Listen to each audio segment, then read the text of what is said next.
طيبة عند الله. السلام عليكم ورحمة الله وبركاته. إن الحمد لله نحمده ونستعينه ونستغفره ونعوذ بالله من شرور أنفسنا ومن سيئات أعمالنا. من يهده الله فلا مضل له ومن يضلله فلا هادي له. أشهد أن لا إله إلا الله وحده لا شريك له إقرارا بربوبيته وإرغاما بمن جاهد به وكفر. وأشهد أن محمدا عبده ورسوله سيد البشر وأحسن الخلائق وسيد الأنبياء والمرسلين. أما بعد. قال الله تعالى في كتابه الكريم العظيم وهو أصدق القائلين وأحسن القائلين: أعوذ بالله من الشيطان الرجيم. يا أيها الذين آمنوا اتقوا الله حق تقاته ولا تموتن إلا وأنتم مسلمون.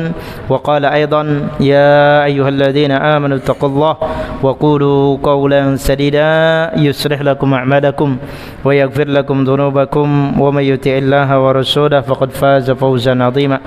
قال الرسول عليه الصلاة والسلام في حديثه: فإن أصدق الحديث كتاب الله وخير الهدى هدى محمد صلى الله عليه وسلم وشر الأمور محدثاتها فإن كل محدثات بدعة وكل بدعة ضلالة وكل ضلالة في النار. أما بعد. Nasykurullah ta'ala ala kulli ni'amin katsirah. Kita bersyukur kepada Allah subhanahu wa ta'ala atas segala nikmat, anugerah, karunia yang Allah limpah curahkan kepada kita, sehingga pada kesempatan petang hari yang cukup cerah ini biiznillah biaqdarillah Allah masih memberikan kesehatan, kesempatan, kekuatan, waktu luang kepada kita untuk bisa datang ke sini memenuhi panggilan hayya 'alas shalah, hayya 'alal falah. Ketika muadzin mengatakan marilah kita salat, marilah kita menuju kemenangan, maka kita dengan penuh hati keimanan dan melangkahkan diri ya dari rumah kita menuju ke tempat ini, Allah Subhanahu wa taala sudah berikan banyak ganjaran. Ketika wudu, ada air yang kita basuh kemudian turun keluar dari semua bagian-bagian yang kita basuh, Allah Subhanahu wa taala jadikan ini takfirul khataya, yaitu untuk menghilangkan dosa-dosa, kesalahan-kesalahan pada panca indera yang sudah kita lakukan, ya baik dari wajah, ya baik dari tangan, ya baik dari telinga, kepala, termasuk kaki. Ini ternyata ada nilai-nilai yang Allah Subhanahu wa taala inginkan kepada kita. Salah satu di antara hikmah yang Allah kehendaki kepada kita, salah satunya disyariatkan wudu. Ternyata di wudu bukan hanya sekedar menyegarkan, bukan hanya sebagai syarat untuk salat, tapi lebih daripada itu. Allah Subhanahu wa taala jadikan sebagai cara dan wasilah agar Allah menghilangkan dosa-dosa kecil yang ada dalam setiap indera atau panca indera atau segala anggota tubuh yang sudah kita basuh pada wudu. Begitu juga dalam langkah kita dari tempat kita tinggal, dari rumah kita menuju ke tempat ini, ya sebagaimana yang disebutkan oleh Nabi SAW, setiap langkahnya itu juga bisa menggugurkan dosa dan dihitungkan sedekah, ya dihitung sebagai sedekah 1, 2, 3 dan seterusnya setiap langkah yang kita kerjakan. Belum lagi ketika kita sholat, ya bertemu dengan ukhwah al-islamiyah, dengan para ikhwah, kemudian ketika kita bareng dengan imam mengucapkan amin, ketika kita berada di saf yang terdepan, dan ini semua adalah faedah yang Allah Subhanahu wa taala kehendaki kepada kita sebagai seorang muslim untuk mendapatkan dan bisa memaksimalkan pahala sebesar-besarnya. Ya, ini sebuah nikmat, anugerah, karunia yang Allah Subhanahu wa taala limpah curahkan kepada kita kaum muslimin. Kita harus bersyukur. Ya, kenapa demikian? Pada pekan yang lalu saya mendampingi Syekh Faisal Ali hafizahullah, beliau pakar qiraah asyrah, ya, ke daerah Jawa Tengah, ya, ke Purbalingga. Ada daurah Al-Quran di sana bersama para ustadz, ya sekitar hampir 150 orang, ya, yang menjadi ustadz dan ustadzah yang ada di sana, daurah Al-Quran selama 5 hari. Masya Allah, saya banyak mendapatkan hal dari beliau. Salah satunya adalah di Jazirah Arab, di negeri-negeri sebagian negeri Arab, yang negeri Arab dulu Jazirah Arab itu sekarang menjadi 8. Ada Yaman, ada Kuwait, ada Qatar, ada Uni Emirat Arab, ada Bahrain, termasuk Saudi di dalamnya. Ya, ada beberapa mahat-mahat di sebelahan negara tersebut yang ditutup. Ya, pesantren-pesantren, kajian-kajian dibatasi. Ya, padahal notabene adalah negeri yang asalnya Islamnya begitu kuat. Ya kan, tapi kita di sini Allah Subhanahu wa taala berikan keamanan, berikan kebebasan untuk bisa mengkaji, duduk di majelis ilmu. Ini sebuah kenikmatan yang datangnya dari Allah Azza wa Jalla. Tayyib ikhwan fi din, azanillahu wa iyyakum. Selawat dan salam juga tidak lupa dan lalai kita sanjungkan kepada uswah kedua kita, teladan kita, manusia pilihan, Nabi akhir zaman Muhammad bin Abdullah sallallahu alaihi wasallam. Semoga selawat dan salam tercurah kepada kepada beliau, keluarganya, para sahabatnya, dan orang-orang yang senantiasa mengikuti, menjalankan, mendakwahkan sunnah dari beliau alaihi salatu wassalam. Tapi ikhwan fillah azanillahu wa iyyakum, pada kesempatan sore hari ini, sebagaimana yang mungkin sudah disampaikan atau sudah di-share, kita akan membahas sebuah tema syarat dengan manfaat, yang datangnya sebuah nasihat. Tapi kalau nasihat ini mungkin munculnya dari lisan saya, dari ucapan saya yang fakir ini, tentu saja agak kurang pas. Ya, kenapa? Bapak-bapak sekalian mungkin secara usia, secara pengalaman, secara keilmuan itu lebih besar, lebih tinggi daripada saya. Ya, sehingga saya hanya penyambung lidah saja menyampaikan apa yang disampaikan oleh orang-orang terdahulu di kalangan para ulama, yang mereka mengatakan sesuatu berdasarkan dengan ilmunya. Datang dari seorang yang bernama Hasan Al-Basri rahimahullah ta'ala. Beliau ini termasuk di kalangan ulama dan umara. Kalau orang terdahulu di kalangan para pemimpin-pemimpin kaum muslimin sejak zaman Nabi alaihissalam, Khulafaur Rasyidin, kemudian dinasti, kerajaan, monarki, Bani Umayyah, Bani Abbasiyah dan seterusnya, yang menjadi seorang pemimpin, yang menjadi seorang umara adalah ulama.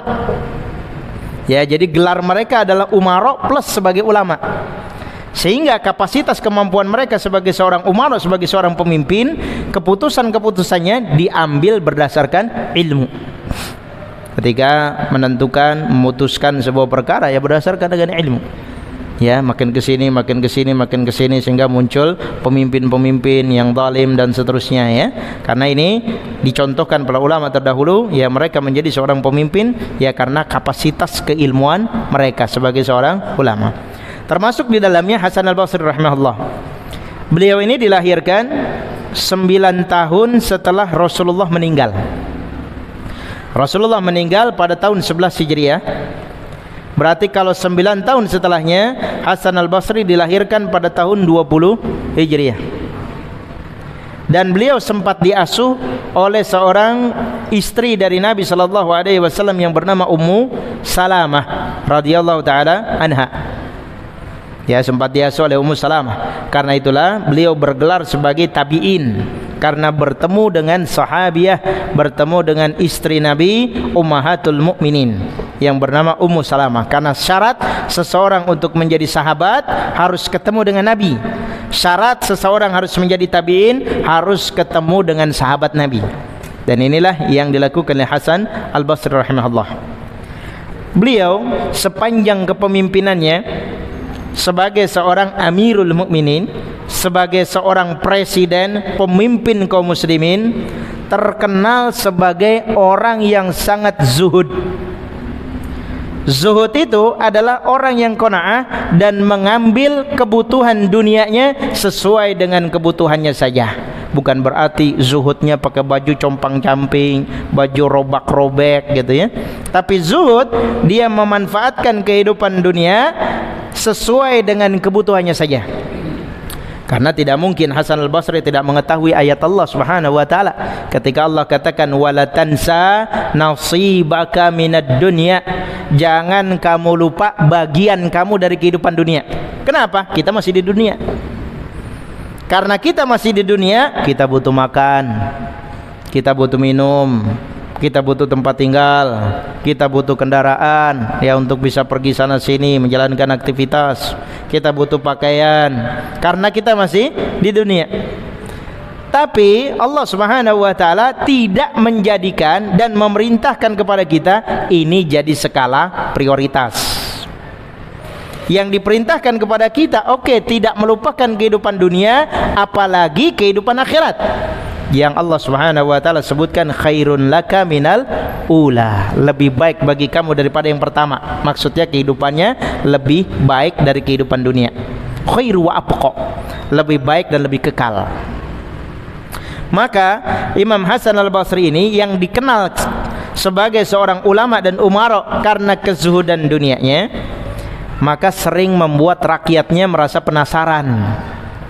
Maka kemudian ditanyalah kepada beliau, qila lahu, ditanyakan kepada beliau, ya imam, wahai imam, masirru zuhdika anid dunya, masirru zuhdika anid dunya, apa rahasia kezuhudan kamu dari dunia? Ini segala sesuatu yang susah. Kalau kita hitung-hitung perkara dunia, ya, sampai tangan jadi kaki, kaki jadi tangan, pagi jadi malam, malam jadi pagi, kepala jadi kaki, kaki jadi kepala. Kadang-kadang gak pernah lihat matahari, berangkat gelap, pulang gelap. Karena untuk mencari sesuatu yang nantinya akan kita tinggal. Nah, tapi ternyata rahasia dari kezuhudannya ini apa yang membuat rakyatnya penasaran, sehingga salah satu di antara mereka memberanikan diri untuk bertanya kepada Imam Hasan al-Basri, "Masirru zuhdika 'anid dunya?" Apa rahasia kezuhudan kamu dari dunia? Faqala, maka kemudian beliau menjawab ada 4 poin. 4 hal yang semuanya ini menjadi kunci jawaban dari pertanyaan kita selama ini. Kalau kita mengejar kehidupan dunia sebagaimana orang yang dikasih galah gitu ya, atau kayu, di depannya ada uang, dia lari-lari terus padahal ada di depannya nggak bisa ditangkap. Kenapa? Karena ada di hadapannya. Saya diajarkan dulu sama salah seorang guru saya ketika saya masih nyantri dulu tahun 2000 ya. Saya bilang dunia itu bagaikan telapak tangan ini ya, bagaikan telapak tangan yang nutupin mata ya. Sementara kehidupan akhirat itu bagaikan gunung yang sangat indah, yang sangat bagus dan sangat ingin untuk kita lihat. Tapi gunung yang sangat besar dan sangat indah itu tidak akan mungkin bisa kita lihat kalau mata kita ketutupan telapak tangan. Padahal yang nutupin kecil, cuman telapak tangan. Tapi 1000 orang mengatakan ada gunung yang bagus di depan kamu, tidak mungkin terlihat. Kenapa? Karena mata kita tertutup telapak tangan. Maka bagaimana caranya? Telapak tangan kita jauhkan sedikit, satu, sedikit, maka akan mulai penampakan puncak gunungnya, keindahannya. Sudah tahu kelihatan keindahannya, kita tidak akan memperdulikan ini, telapak tangan akan kita berikan di belakang, maka akan kelihatan gunungnya lebih kuat. Itulah perbedaan secara mudah, analogi daripada antara kehidupan dunia dan kehidupan akhirat. Nah, ini para ulama bisa memposisikan diri mereka, bagaimana mereka bersikap terhadap dunia, bagaimana mereka menjadikan akhirat sebagai tujuan utama tanpa menjadikan dan melupakan kehidupan dunia yang merupakan jisrul akhirah, yang merupakan jembatan menuju akhirat. Karena itulah para ulama mereka mengatakan ad-dunya mazra'atul akhirah. Dunia itu merupakan cocok tanam, ladang, kebun bagi kehidupan akhirat. Siapa yang menanam ini dia akan mendapatkan sesuai apa yang dia tanam. Ya, karena hakikatnya begini.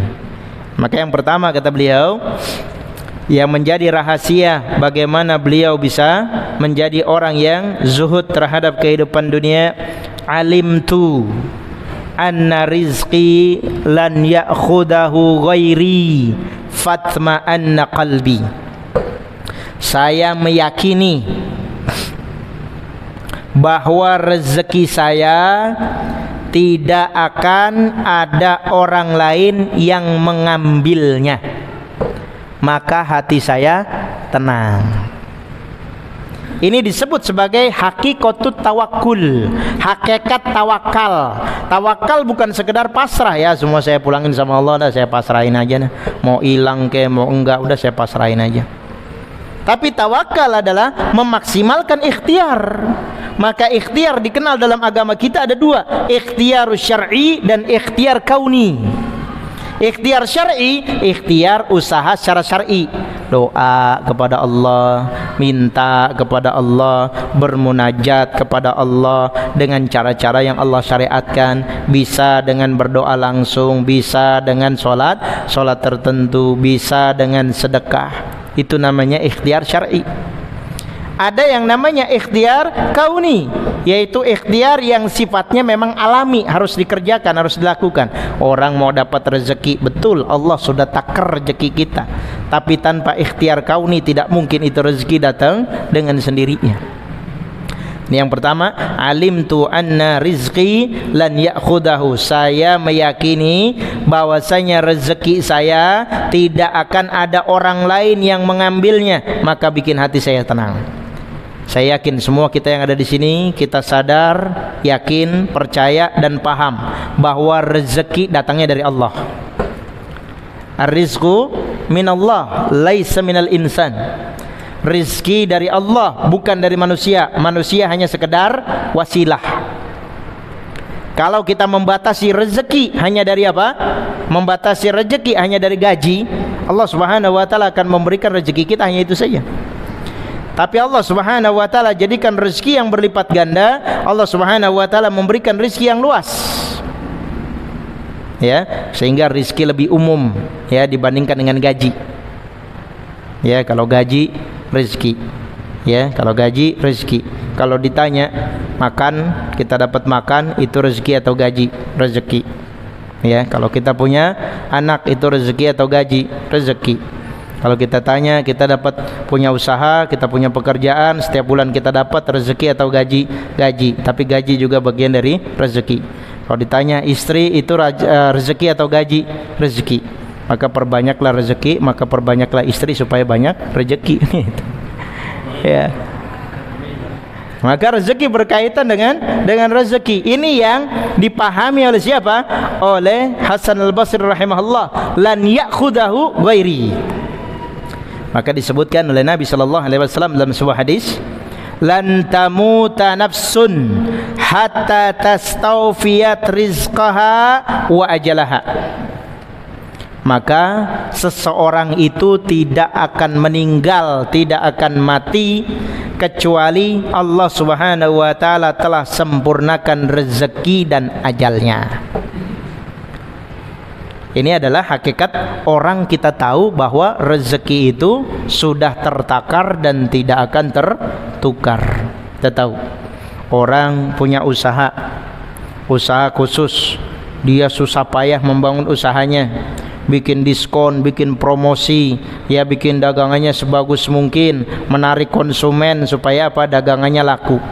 Sudah laku, kebiasaan orang, ya kebiasaan orang kita melihat ada usaha yang maju dikit, ya kemudian dicontek, diduplikasi, diikutin. Padahal apa? Usaha, produk apapun bisa diikuti, tapi ada yang tidak bisa diikuti apa? Rezekinya. Nggak bakalan bisa diikuti. Ya, walaupun sama-sama produknya, sama-sama barangnya, sama-sama yang dijual, kan tetapi rezekinya belum tentu sama. Diikuti juga sama yang lain, dia bikin produk yang sama, promosi yang sama, ngasih diskon yang sama, ya sampai akhirnya sebagian pelanggan dari yang sebelumnya pindah ke tempat yang lain. Kalau orang yang meyakini bahwa hakikat tauhid dalam dirinya, bahwasanya Allah Subhanahu wa taala yang telah memberikan rezeki kepadanya, dia akan anggap semua pulangkan kepada Allah, selesai perkara. Tapi kemudian kalau hasad lebih didahulukan, emosi lebih dikedepankan, apa yang terjadi? Bisa jadi dukun bertindak. Ya, ini yang terjadi, ya. Maka inilah yang disebutkan oleh Nabi sallallahu alaihi wasallam, lan tamuta nafsun hatta tastawfiyat rizqaha wa ajalaha. Dan sebagian ulama mereka juga mengatakan, laukana rizquka fi qa'il bahri la anzalallahu laka la'asadakallahu ilaik. Seandainya rezeki kamu ada di dalam laut, Allah Subhanahu wa taala akan mengeluarkannya untuk kamu. Seandainya rezeki kamu ada di atas langit, Allah akan turunkan itu kepada kamu dengan caranya. Kalau misalnya kita Pak ya, tinggal di perkotaan kayak begini. Kalau kita suatu saat mungkin pergi ke pedesaan, di atas gunung, ya ada lembah, bukit, mungkin rumahnya juga jarang gitu ya, sedikit. Karena kemarin saya Masya Allah, saya berziarah kepada dengan Syekh itu, ada di satu tempat di daerah Purbalingga itu, yang sini kebun, terus ada perumahan, sawah lagi, perumahan sedikit, ada sawah lagi, perkampungan. Ya, ada salah seorang ikhwah kita yang bikin pesantren, usianya masih sangat muda, 26-27 tahun. Ya, rumahnya dia jadikan sebagai pesantren, ya walaupun sangat-sangat sederhana semuanya dan digratiskan. Kalau saya tanya ini operasionalnya dari mana? Ada saja yang ngantar beras, ngantar minyak, ngantar sayuran dan lain-lain. Karena dia yakin, gitu ya. Karena saya sulit untuk mengharapkan generasi bapak-bapak yang ada sekarang, masjid sepi, ya, kemudian ibadah-ibadah susah, gitu ya. Saya berharap di generasi yang akan datang, ya maka ada belasan, sekitar 14 orang anak yang dibina oleh beliau. Cuman lulusan salah satu S1 di Purwokerto, ya, sampai akhirnya pulang ke rumah dia tidak mau meninggalkan kampungnya karena ingin membangun desanya, ya. Maka dia percaya bahwa rezeki yang datangnya dari Allah Subhanahu wa taala. Ketika ada di dalam lautan, Allah pasti akan keluarkan. Ada di atas langit, pasti Allah akan turunkan. Sehingga Imam Syafi'i rahimahullah ta'ala, beliau menyampaikan dalam sebuah syairnya, tawakkaltu fir rizqi 'ala Allahi khaliqi wa aikantu anna Allah la syakka raziqi wa ma yakum min rizqi wa ma yakum min rizqi falaysa yafutuni walau kana fi qa'il bahril awamiqi. Imam Syafi'i rahimahullah adalah pakar ilmu syair. Beliau mengatakan tawakkaltu fi rizqi 'ala Allahi khaliqi. Saya bertawakal kepada Allah dalam urusan rezeki saya, zat yang telah menciptakan saya. Kenapa? Hakikatnya pada rezeki kita ngurusin sesuatu yang sudah terjamin. Kalau sudah ada yang jamin, harusnya bikin kita tenang. Contoh, bapak-bapak bertugas di perusahaan, di PT, jadi karyawan, jadi staf, kemudian mendapatkan tugas pergi keluar kota, disanguin, diongkosin, dikasih sama perusahaan, nih pokoknya antum silakan bapak pergi ke sana selama 3 hari, semua ongkos PP, tempat tinggal di sana, makan, sangu buat belanja-belanja, termasuk orang keluarga yang ditinggalkan di sini kami jamin. Apa yang akan terjadi? Kita tinggal memaksimalkan dan juga bekerja sebaik mungkin. Supaya apa? Orang yang menjamin kita itu senang, puas dengan hasil kerja kita. Nggak mikirin gimana keluarga saya di rumah, nggak mikirin saya di sana nanti makan apa, tinggal di mana, mau beli apa, semuanya sudah dijamin. Ya, semua sudah dijamin. Kalau kondisinya demikian, seharusnya kita lebih ringan dan lebih enak. Sehingga kebanyakan di antara kita justru memberatkan diri kita sendiri kepada sesuatu yang sudah terjamin. Nanti saya tuanya bagaimana, nanti saya tuanya seperti apa, ikut siapa, makan apa, dan seterusnya. Selama kita saja Allah berikan usia dan umur, Allah tidak akan hentikan rezeki kita. Bukankah selama kita lahir, dari baru lahir, bahkan masih di perut ibu kita, Allah tidak membiarkan kita kelaparan. Walaupun mungkin makan paling apa ya, makan mungkin paling rendah, makan pakai garam atau kuah sayur atau cuman sambal doang sama ikan asin, mungkin paling rendah begitu. Tapi toh kenyangnya sama, keluarnya juga sama. Makan yang paling enak mungkin restoran mahal pernah kita makan, ya, tempat makan, rumah makan sederhana tapi harganya mahal, pernah juga kita rasain. Itu semua Allah Subhanahu wa taala yang kasih rezeki, tidak biarkan kita kelaparan sebagai hamba Allah. Walaupun minyak goreng mahal, telur mahal, toh juga bisa kebeli, bahan bensin mahal dan lain-lain gitu ya. Maka Imam Syafi'i rahimahullah, tawakkaltu fi rizqi 'ala Allahi khaliqi. Saya bertawakal kepada Allah dalam urusan rezeki saya, zat yang telah menciptakan saya. Wa aikantu anna Allah la syakka raziki, dan saya berkeyakinan, tidak ada keraguan dalam diri saya bahwa Allah lah yang memberikan rizki kepada saya. Imam Syafi'i ya dilahirkan dalam kondisi yatim, tidak punya bapak. Ya, usia beberapa tahun dititipkan ya kepada imam gurunya, ya, salah satunya Imam Malik radhiyallahu rahimahullah taala yang menulis kitab Al-Muwatta. Masa kecil sudah sangat dahsyat, usia belasan tahun sudah jadi qadhi. Ya, dia menghafalkan buku. Kalau buku itu ada 2 lembar kanan kiri, itu yang satu harus ditutup. Kenapa? Kalau dua-duanya dibuka, itu semuanya akan hafal. Itu Imam Syafi'i rahimahullah. Yang selama ini kita cari dalam pembelajaran anak-anak, itu orang-orang yang paling jenius diambil dari orang barat sebagai sampelnya. Albert Einstein, Thomas Alva Edison lah, Galileo, dicari-cari sampai otaknya katanya dibikin, dicari, dikorek-korek gitu ya. Ada apa sebenarnya di otaknya sampai bikin pinter. Padahal Islam punya orang-orang yang jenius, yang Allah Subhanahu wa taala berikan kapasitas keilmuan kepada mereka.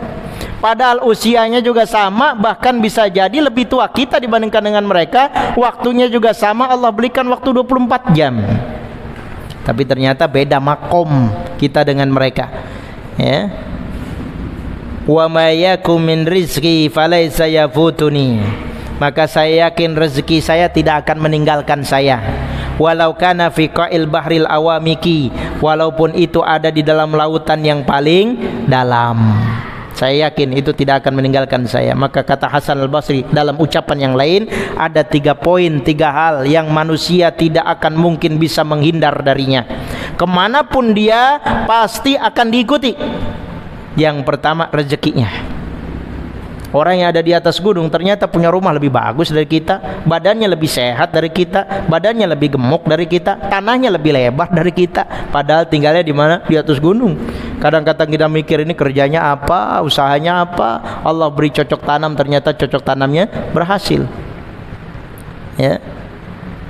Kemarin di Mahat yang kami temui itu, muasisnya yaitu pemimpin pembuat yayasan itu namanya Mahat Nurul Huda, yang sekarang punya 5 unit SD, SMP, putra putri, dan juga Mahat Quran, SMA, Mahat Putri ada 5. Beliau dulu lulusan pesantren tahun 96. Orang fuqara wal masakini, ya, bukan masa lalu, masa kini, ya.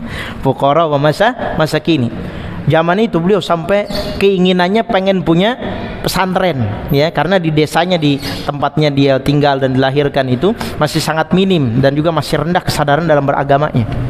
Dia usaha, pernah jualan bakso pentol, pernah jualan bumbu dapur, pernah jualan macam-macam gitu, ya.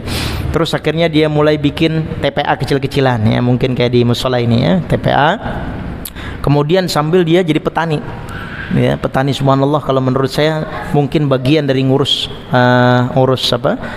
yayasan atau ngurus anak-anak, bagian dari keberkahannya. Apapun yang ditanam oleh beliau ternyata tumbuh dan ternyata berhasil panennya.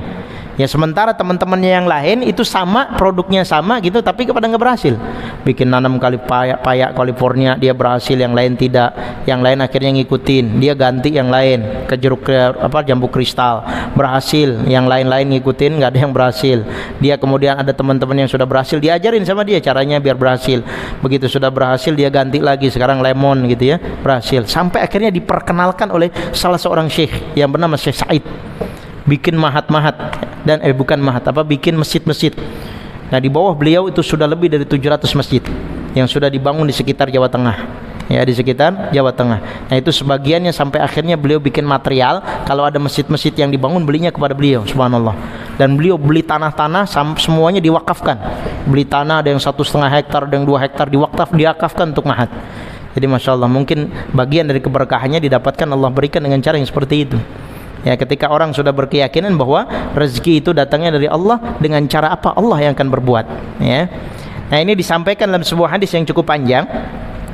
Ketika Nabi SAW bersabda, "Yu'ta bi an'ami ahli dunya min ahli nar." Nanti di hari kiamat akan didatangkan orang yang paling nikmat, hidupnya paling mantep, hidupnya paling mewah, hidupnya paling bahagia di dunia, tapi digolongkan menjadi penghuni neraka.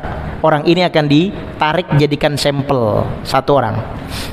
Orang yang paling berhasil kehidupan dunia, seringannya yang jadi standar bagi kita apa sih, Pak? Orang ini dikatakan sudah jadi orang, pasti tidak akan lepas dari strata pendidikan, ekonomi, ya, kemudian keluarganya mungkin harmonis, ya, kemudian ya pokoknya standar duniawi lah. Baru kemudian mungkin dia pulang kampung atau berada di masyarakat, selamat ya le, selamat tong, kamu udah jadi orang. Ya, kalau kita lihat siapa orang yang paling kaya sekarang di dunia, ada yang mengatakan siapa punya Facebook itu Mark Zuckerberg, ada yang mengatakan Cristiano Ronaldo gitu, ya. Pokoknya orang yang paling kaya, hidupnya paling enak kehidupannya di dunia, dia akan diambil jadi sampel nanti kehidupannya di akhirat. Akan dicelupkan oleh Allah Subhanahu wa taala, fayusbagha finnari subghatan, akan dimasukkan ke dalam neraka satu celup. Ya, cuman satu kali celupan aja di neraka. Summa yuqalu, kemudian dikatakan kepada orang ini, ya bena Adam, hal ra'aita khairan qattu, wahai anak Adam, kamu pernah ngerasain enak enggak? Kamu pernah merasakan kebaikan enggak? Merasakan kenikmatan enggak ketika kamu masih di dunia? Hal marra bika na'imun qattun, apakah sudah berlalu dalam kehidupan kamu kenikmatan? Fayaqulu la wallahi la ya rabbi, maka orang itu akan mengatakan, tidak demi Allah ya Rabb, saya enggak pernah ngerasakan enak. Padahal baru dicemplungin cuman sebentar, cuman sesaat ke neraka. Kemudian kebalikannya, ada orang yu'ta bi asyadin nasi bu'san, orang yang paling susah, paling sengsara kehidupannya di dunia, tapi bagian dari penghuni surga, akan dijadikan sampel juga oleh Allah. Orang yang paling sengsara kebalikannya dalam kehidupan dunia, ekonominya susah, harta tiada, tampang tak punya, pekerjaan juga nggak punya, ya, jadi semuanya masya Allah kesulitan. Contoh konkret ada dalam diri siapa? Sahabat Abu Kilabah radhiyallahu ta'ala anhu. Abu Kilabah kupingnya nggak dengar, matanya buta, mulutnya cuman bisa ngomong dengan ada lisannya saja, tangannya buntung, kakinya buntung, rumah nggak punya, tinggalnya di tenda, punya anak satu-satunya, meninggal pula. Subhanallah, ini yang paling susah, orang yang paling berat. Begitu juga Urwah bin Zubair rahimahullah ta'ala, anak daripada Zubair bin Awam radhiyallahu ta'ala anhu, punya anak 4. Ya, punya anak 4. Yang satu digadang-gadang akan menjadi seorang ulama di masa yang depan, ternyata di usia 20 tahun Allah ambil gara-gara apa? Disepak sama kuda punya khalifah sampai akhirnya meninggal. Di hari yang sama anaknya meninggal, kakinya kena virus sampai harusnya diamputasi. Ya, sehingga dia jadi ulama. Kemudian ketika pulang ke negeri Madinah, habis diundang oleh khalifah di negeri Damaskus, banyak orang-orang yang takziah kepadanya, semuanya sama mengucapkan sabar, sabar, sabar. Sampai Urwah bin Zubair bilang, kenapa semua kalian yang datang ke sini bilangnya sabar, sabar? Bukankah Allah sudah memberikan saya 4 orang anak? Allah cuman ambil 1, saya masih punya 3. Yang Allah kasih lebih banyak dari yang Allah ambil. Bukankah Allah memberikan saya 2 tangan dan 2 kaki? Allah cuma ambil 1 kaki, saya masih punya 3. Yang Allah ambil itu lebih sedikit dari apa yang Allah kasih. Saya masih bersyukur, subhanallah, ya. Maka ini orang yang paling sengsara lah kehidupannya di dunia, tapi orang ini dijadikan sampel dalam kehidupan akhirat, dimasukkan ke dalam surga. Maka kata Allah Subhanahu wa taala dalam hadis ini, kata Nabi sallallahu alaihi wasallam melalui hadis ini, min ahlil jannah fayusbagu subghatan fil jannah, dia akan dicelupkan 1 kali celupan saja ke surga. Fayuqalu lahu, maka akan dikatakan kepadanya, ya bena Adam hal ra'aita ya bu'san qattu, wahai anak Adam, apakah kamu pernah merasakan kesengsaraan ketika hidup dulu? Hal marra bika syiddatu qat, ya apakah kamu pernah ya berlalu dalam kehidupan kamu kesulitan? Fayaqul, maka orang ini mengatakan la wallahi la. Hadis ini diriwayatkan Imam Muslim. Allah buat lupa segala kenikmatan yang pernah dia rasakan di dunia dengan 1 celupan di neraka, dan Allah buat lupa bagi orang tersebut yang pernah merasakan kesengsaraan hidup di dunia dengan 1 kali celupan saja di surga. Subhanallah. Ya, ini dalam kehidupan dunia. Ini yang pertama. Kemudian nasihat kedua dari beliau rahimahullah, alimtu annallaha muttali'un alimtu anna amali lan yaquma bihi ghairi fashtaghaltu bihi wa amiltu. Saya meyakini bahwa amal saya itu tidak akan dikerjakan oleh orang lain. Saya meyakini bahwa amal saya itu tidak akan dikerjakan oleh orang lain. Fastaghaltu, maka saya akan sibuk dengan amalku, wa amiltu, dan saya akan mengerjakannya. Tidak mengurusi amalan orang yang selama ini bikin kepala kita stres, kepala kita ruwet, kepala kita pusing karena mikirin sesuatu yang bukan urusan kita. Bahasa mudanya apa? Kepo. Ya, pengen tahu urusan orang.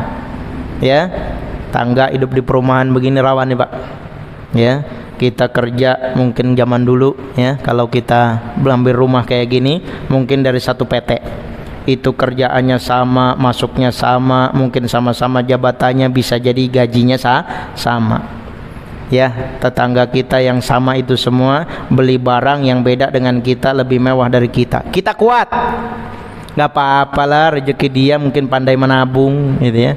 Istri kagak kuat, aduh bang, itu kerjanya sama mah bang, sama kayak ayah, dia bisa beli mobil bagusan, kita dari dulu carry mulu ini gitu ya. Kitanya kuat, istri kuat, anaknya gak kuat. Anaknya bilang itu HP dari punya anak tetangga, HP keluaran baru. Kita HP dari dulu judulnya apa? Begini mulu gitu ya. HP jadul gitu ya. Jadi kita kuat, istri kuat, anak tidak kuat. Ya. Ketika kita punya amal tertentu, kita sibuk dengan amal itu, kita tidak akan sempat waktu untuk ngurusin amalan orang. Dan ini ternyata menjadi kunci kezuhudan daripada Hasan Al-Basri rahimahullah taala. Maka di sini disebutkan contoh pada 2 rakaat sebelum fajar. Nah, 2 rakaat sebelum subuh. Rakaatul fajri khairun minad dunya wa ma fiha. Yaitu 2 rakaat sebelum subuh itu lebih baik daripada kehidupan dunia dan seisinya. Ya, maka kalau pertanyaan tadi saya balik, siapa manusia yang paling kaya di dunia ini? Orang yang tidak pernah ketinggalan 2 rakaat sebelum subuh, karena lebih baik dari dunia dan seisinya. Kullu ma yu'maru bil ibadati fayaqumu bihi lan yaf'alu ghairuhu. Maka setiap apa-apa amalan-amalan yang dia diperintahkan untuk mengerjakannya, kemudian dia jalankan, maka tidak ada orang lain yang bisa mengerjakannya. Contoh dalam sholat, nggak ada joki sholat. Ente saya bar gocap dah, cepet sholatin. Sholatin saya lagi malas sholat nih. Ya, sholat 5 waktu, sekali sholat 20.000, cepet sehari. Ya nggak bisa. Begitu juga puasa nih, saya puasa nih, pengen istirahat 1 pekan aja dah, gitu ya, pengen ngasoh dulu gitu ya. Silakan antum bayarin dah, saya bayarin dah sehari 50.000 ya, 1 pekan kali 7 ya, 350.000 nih saya kasih cash gitu ya. Ini nggak bisa. Ya, kenapa? Allah Subhanahu wa taala jadikan amalan yang tidak ada jokinya dan tidak bisa diwakili. Ya, maka kalau kita berkonsentrasi dengan amalan kita, kita tidak akan sibuk untuk ngarepin urusan orang lain. Karena hakikatnya kalau ibadah yang ibadah sunnah saja itu lebih baik daripada dunia dan seisinya, tidak mungkin sholat subuhnya pahalanya lebih kecil dari ibadah sholat sunnahnya. Tidak mungkin. Kalau 2 rakaat sebelum subuhnya saja sudah lebih baik dari dunia dan seisinya, bukan setara. Lebih baik dari dunia dan seisinya. Tidak mungkin sholat subuhnya itu kalah pahalanya dibandingkan dengan sholat sunnahnya. Tidak mungkin. Ya, kalau kita semangat dan kita berkonsentrasi kepada amal tersebut. Nah, yang ketiga, alimtu annallaha muttali'un alayya fastahyaitu an yurai wa ana a'si bihi. Saya meyakini bahwa Allah Subhanahu wa taala melihat saya, mengawasi saya. Dan saya malu kalau Allah Subhanahu wa taala melihat saya sementara saya dalam kondisi bermaksiat kepadanya. Ini yang disebut sebagai sifat muraqabatullah, merasa diawasi. Ini menjadi rem cakram kalau paling bagus, yang paling keren sekarang rem ABS dah, sekali injek aja langsung ya. Lebih canggih daripada rem cakram zaman dulu gitu ya. Kalau kita merasa diawasi oleh Allah, contoh konkret, ada CCTV ya, orang jadi nyipet mau ngambil punya ibu-ibu lewat di pasar, dia pakai silet atau pakai pisau, pakai alat apapun, ngambil duit atau ngambil dompetnya si ibu. Berhasil, dia temukan dompetnya. Baru dia hitung-hitung, dia lihat kanan kiri, ternyata ada CCTV. Waduh, ini ada CCTV-nya aktif lagi. Kalau ketahuan bisa panjang urusannya nih. Saya akan masuk ke penjara, kemudian istri anak saya malu. Apa yang terjadi? Dirubah rencananya. Dia lempar depan ibunya, bu, ini jatuh dompetnya. Oh, terima kasih ya Pak, dompetnya diambil, dikasih duit cepean. Nah, ini Pak, buat Bapak ya, dapat rezeki 100.000. Padahal niatnya awalnya mau nyolong. Karena dia tahu ada CCTV yang melihat, urusannya bakalan panjang. Apa juga begitu juga kepada Allah Subhanahu wa taala. Ketika Allah katakan dalam surat Qaf, "Ma yalfidhu min qaulin illa ladaihi raqibun atid." Tidaklah apa yang diucapkan oleh seorang manusia kecuali di sampingnya ada raqib dan ada atid. Ya, ada raqib dan ada atid. Makanya disebutkan oleh para ulama, Allahu yara dabiban namlatin as-sauda ala sakhrati dhammi fil lailati dhulmi. Ya, Allah Subhanahu wa taala melihat jalannya semut yang berwarna hitam di atas batu hitam di bawah kegelapan malam. Bayangin Pak, Allah tahu seekor semut yang warnanya hitam jalan di atas batu hitam di bawah kegelapan malam. Allah tahu. Apalagi kalau kita mau bermaksiat dalam kondisi bersendirian, Allah lebih tahu lagi. Subhanallah. Ya, ini salah satu di antara sikap muraqabatullah yang ternyata menjadi cara bagi Imam Hasan Al-Basri rahimahullah agar beliau terhindarkan ke zuhud dari kehidupan dunia. Dan yang terakhir, yang keempat, alimtu annal mauta yantadhiruni fatazawwadtu lahu. Saya meyakini bahwasanya kematian itu telah menunggu saya. Saya meyakini bahwa kematian telah menunggu saya, maka saya berbekal untuk menghadapinya. Semuanya saya yakin 100 tahun yang akan datang, nama kita nggak ada yang kenal. Yakin saya, walaupun orang sekarang seterkenal apapun, kalau mungkin zaman sekarang mungkin masih ada iniannya ya, mungkin 100 tahun lagi masih agak canggih gitu ya, tapi mereka sudah tidak tahu bagaimana prestasi kita, bagaimana kalau ini kita gitu ya, apalagi orang biasa-biasa saja ya, semacam kita yang 100 tahun lagi saya yakin kemungkinan sangat kecil kita masih hidup. Karena Nabi SAW hanya membatasi usia 60 sampai 70 tahun. A'maru ummati ila ma baina sittina wa sab'ina sanatan wa aqallu man tajawaza dzalik. Lebih daripada itu sedikit jumlahnya. Ya, sehingga 70 tahun. Kalau kita sekarang usia 40, 30 tahun lagi. Usia sekarang kita 50, 10 atau 20 tahun lagi Allah Subhanahu wa taala akan cabut. Maka sesungguhnya kematian itu sudah menunggu kita. Ya, maka disebutkan oleh Nabi SAW dalam sebuah hadis ya, yang diucapkan oleh atau yang dibawakan oleh Imam Ibn Rajab Al-Hambali dalam kitabnya Ahwalul Kubur wa Ahwalu Ahli Al-Nusyur, yaitu kedahsyatan kubur dan juga kondisi penghuni kubur sampai di hari dibangkitkan mereka. Saudara-saudara kita, keluarga kita, kerabat kita yang sudah meninggal duluan dalam kondisi mukmin itu mengharapkan kita meninggal, cepat meninggal. Kalau kita beriman kepada Allah. Sementara saudara-saudara kita, kerabat kita, mereka bermunajat kepada Allah, minta kepada Allah agar usia kita panjang. Karena tujuannya apa? Mereka kalau orang-orang mukmin ya, karena nanti akan ada ijtima, perkumpulan di kalangan orang-orang mukmin yang sudah pada meninggal ya, di alam barzakh mereka akan saling bertemu. Kalau ada yang baru meninggal di kalangan kerabat atau teman mereka, intinya yang mereka kenal, kalau mereka lolos dari fitnah kubur, ditanya man rabbuka bisa jawab, man nabiyuka bisa jawab, wa madinuka bisa jawab, dia akan lolos masuk ke dalam kategori orang-orang beriman. Orang-orang yang mengenal dia akan ketemu, dia akan nanya, gimana anak saya sekarang, gimana bapak saya sekarang, gimana ibu saya, gimana suami saya, gimana istri saya. Dia akan bertanya. Kalau dijawab huwa khairun, huwa solihun, dia orang baik, dia orang soleh.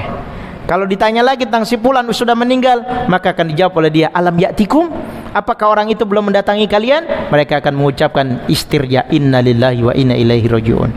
Intinya kalau sudah meninggal tidak ketemu sama mereka, berarti menempuh jalan yang lain yang bukan jalannya orang-orang mukmin yang Allah berikan adab kepada mereka. Waliyadzubillah.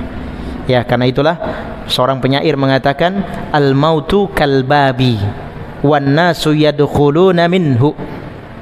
Ya, soal pintu itu kematian itu seperti pintu, setiap orang akan masuk dari pintu itu. Wal mautu kal ka'si kullun nasi yashrabuna minhu. Dan kematian itu seperti gelas, setiap orang akan minum dari gelas itu. Jadi tinggal nunggu antrian dan giliran. Ternyata ini 4 poin yang menjadi sumber kezuhudan daripada Hasan Al-Basri rahimahullah, yang sangat banyak memberikan pelajaran kepada kita ya, bahwa dunia akan kita tinggalkan. Besok, lusa, minggu depan, bulan depan kita akan meninggal dunia. Harta kita akan berpindah, berbalik nama, ganti nama anak, ganti nama keluarga, ganti nama istri. Sementara kita nyarinya susah payah, semua akan ditinggalkan. Ya, karena itu pelajaran ini sangat penting bagi kita untuk kita aplikasikan, kita amalkan dalam kehidupan kita sebagai mencontoh dari apa yang telah disampaikan oleh para ulama kepada kita. Ya, sudah masuk waktu sholat, semoga berfaedah, semoga bermanfaat apa yang sudah saya sampaikan dalam kesempatan sore hari ini sampai malam. Mudah-mudahan Allah Subhanahu wa taala jadikan sebagai tambahan wawasan, ilmu pengetahuan bagi kita, sekaligus juga tambahan amal soleh kita yang nantinya akan kita persembahkan di hadirat Allah Subhanahu wa taala. Yang benar datangnya dari Allah Subhanahu wa taala dan Rasulnya, yang salah dari diri saya pribadi dan godaan syaitan yang terkutuk. Saya mohon maaf atas segala kesalahan. Alafu minkum. Naktafi bidu'a kafaratul majlis. Subhanakallahumma wa bihamdika asyhadu an la ilaha illa anta astaghfiruka wa atubu ilaik. Wassalamualaikum warahmatullahi wabarakatuh.